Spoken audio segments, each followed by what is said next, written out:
το σημείο που παίζω support και δεν ξέρω πώς να το παίξω.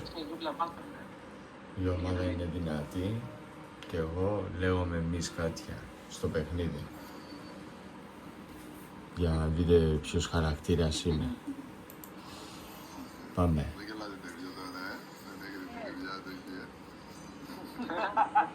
Έτσι είσαι τώρα. Πάμε.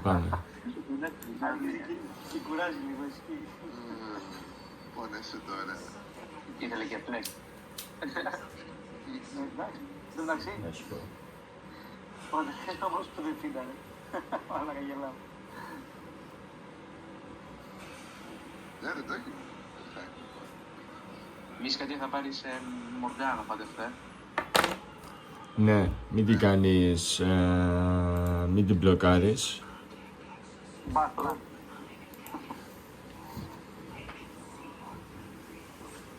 Κάνω block out. Box out.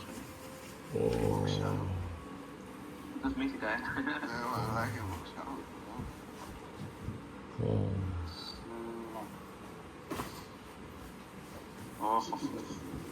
Όχι. Όχι, δεν έχω. Παύλος, θα δεις. Όχι ρε, κράτα το. Πότε μπορώ να κουνηθώ ρε μαλάκα. Θα πας στην ζουμπλά. Πω πάγωσα ρε. Πω πάγωσα πολύ άσχημα. Όχι ρε μάκα. Γιατί πίστευα θα την κάνουν μπαν ρε. Εδώ θα δεις παιχνίδι ρε. Πάρε ράμπλ, ονέλα σου.